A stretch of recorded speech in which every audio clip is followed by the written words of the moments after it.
We spend so much time talking about how companies are born, how they grow, how they innovate. But what about how they die? Today, we're going to pull back the curtain on the final chapter of corporate life. We're talking about dissolution and liquidation, the legal and financial processes for shutting a company down for good. Let's dive in. I mean, really think about that for a second. How do you just delete a massive company? It's not like you can just flip a switch or press a button. There's this whole intricate process of votes and legal filings and paying off every single person you owe money to. It's a surprisingly fascinating and complicated story. Okay, so let's get our two most important terms straight right off the bat. First up, dissolution. This is the big one. It's the official, legal end of the company's existence. Think of it as the government officially signing the corporation's death certificate. At this point, legally speaking, the company is dead. And that brings us to our second key term, liquidation. So if dissolution is the death, liquidation is basically settling the estate. It's the whole process of cleaning everything up, selling off all the assets, paying all the bills and debts, and then, and only then, distributing whatever is left to the owners. You really can't have one without the other.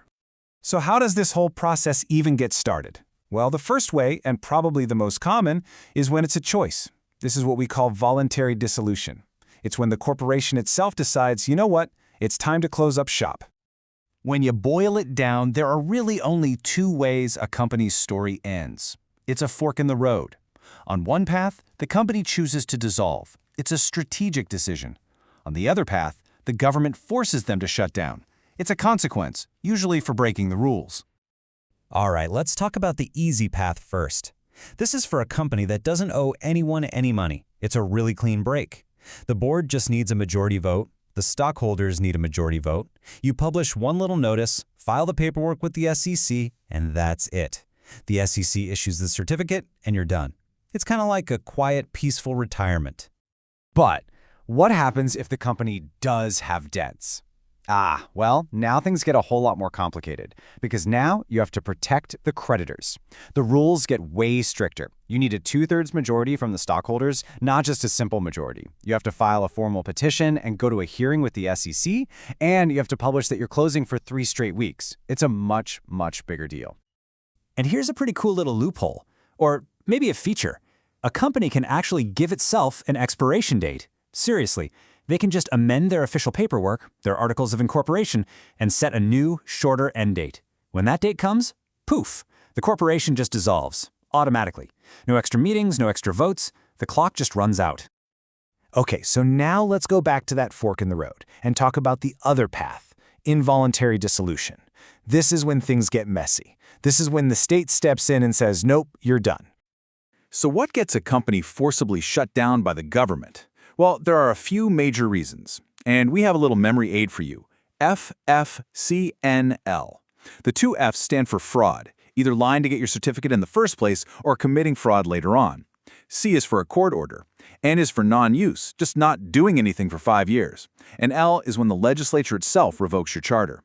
Basically, if you're not playing by the rules, or if you're not playing at all, the state can take you off the board. So let's say the certificate of dissolution is issued. The company is legally dead, but its ghost still lingers, because now you have to deal with all of its unfinished business. This is the liquidation phase. Time to settle the accounts and close the books for good. And there's a very important deadline.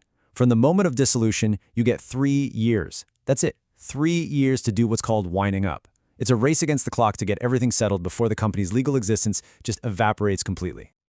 During those 3 years, the company is kind of like a legal zombie. It's dead, but it can still do certain things. It can settle its affairs, pay its debts, hand out its assets. It can even sue people and be sued itself. But here's the one thing it absolutely cannot do: continue its normal business. The reason it was created in the first place? Yeah, that's over. The party has officially stopped. Now, if there is one thing, just one thing, that you remember about liquidation, please make it this. This is the absolute, unbreakable golden rule. Creditors always get paid first. Before any stockholder sees a single dime, every single person or company that is owed money must be paid in full. No exceptions. And there's a powerful legal idea behind this called the trust fund doctrine. The best way to think about it is that all of the company's assets, its cash, its buildings, everything, are held in a trust.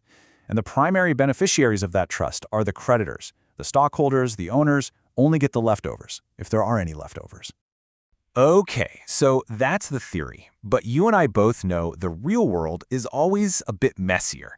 So let's take a look at a few court cases to see how these rules are actually applied when things get complicated. Let's start with Ruby Industrial Corporation. This company spent more than 20 years trying to rehabilitate itself, trying to get back on its feet.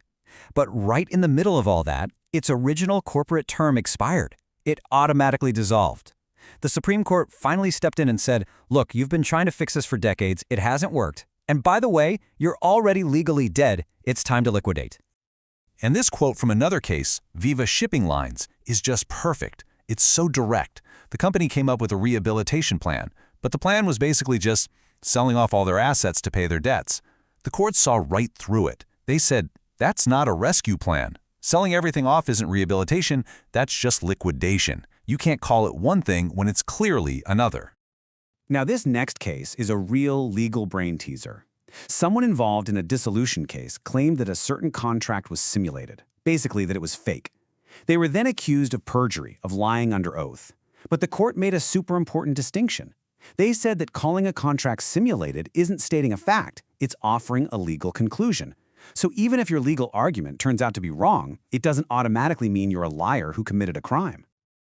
So let's just do a quick recap of these real-world lessons. Ruby Industrial teaches us that expiration dates matter. When your term is up, it's up, and a failed rescue attempt just leads to liquidation. Viva Shipping shows us that you can't disguise a liquidation as a rehabilitation plan. Masankai draws a critical line between making a bad legal argument and committing perjury. And finally, cases like Tang remind the courts that dissolution is the corporate death penalty. It's an absolute last resort, not a tool to solve simple mismanagement. So we end up back where we started. We have this legal idea of a corporation as a person, with a birth and a life, which means it also has a death. But is dissolution really the end? Or is it maybe a necessary, even healthy final chapter? A way for capital, resources, and ideas to be freed from a venture that didn't work so they can be reborn in something new. Something to think about.